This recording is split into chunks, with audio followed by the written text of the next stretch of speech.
प्रथम दाइलाई जन्मदिनको शुभकामना। धन्यवाद। कति वर्ष पुग्नुभयो? 64-65 भयो। जवानै हुनुहुन्छ। अनि यो मेरो पहिलो प्रश्न नि तपाईलाई, तपाईको यो पार्टी संगठन अथवा भनौँ उप प्रधानमन्त्रीले काङ्ग्रेसको जुन तरुण दललाई भवन बनाउनको लागि 3 करोड छुटाउनु भयो नि, तपाईँ त स्पष्ट वक्ता, यो सही छ गलत छ के छ? यो जनताको पैसा हो, जनताको पसिना हो। हामीले पार्टीका कामहरू, पार्टीका भवनहरू हामीले जनतासित, कार्यकर्तासित चन्दा उठाएर बनाउनुपर्छ।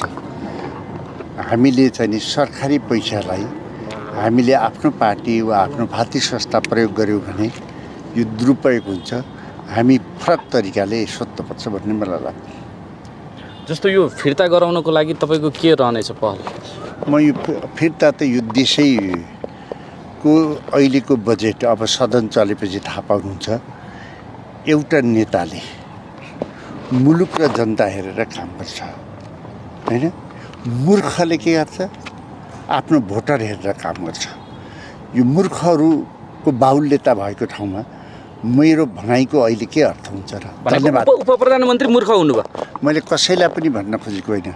मैले तपाईँलाई भने एउटा राजनेताले मूर्ख र जनता हेरेर काम गर्छ, एउटा मूर्खले भोटर हेरेर काम गर्छ।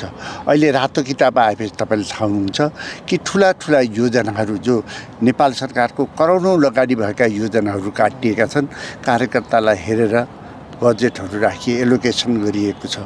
यो त दुर्भाग्य हो। मैले त प्रकाश मानजी जस्तो नेता, गणेश मानजीको छोरालाई मूर्ख भनेको होइन, फेरि त्यसलाई अनर्थ नलिनु होला। फेरि यो तरुण दलको कार्यालय बनाउनलाई अब यो धेरै यो आइसक्यो, यसको बारेमा म बोलिसकेँ। एउटै बेर नीतिगत कुरा गर्ने हो। मैले भनिसकेँ नेपाली जनताको पैसा, ट्याक्स तरीको पैसा कुनै पार्टीका भातृ संस्थामा लगाउने होइन, मुलुक बनाउन लगाउने हो।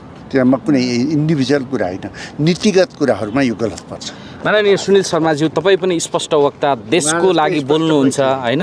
यो के छ, सही गलत के लाग्यो, के भइरहेको छ देशमा? यहाँ दाइले जे भन्नुभयो त्यही हो मेरो कुरा। दाइले भनेको कुरा मेरो समर्थन। धन्यवाद। ह्याप्पी बर्थडे चन्द्र दाई, ह्याप्पी बर्थडे टु यु। ल, संसद आज चल्छ है? अब चल्छ भन्ने हल्ला छ थाहा छैन। चलाउने नचलाउने यिनीहरूको काम हो नि। तपाईँहरूको पनि त होला नि? हामीलाई खोजे पो चलाउनेहरू। हामी आएर त जनताको कुरा बोल्ने हो नि। यिनले चलाउनु पर्छ। सदन बन्द गर्ने ठाउँ होइन।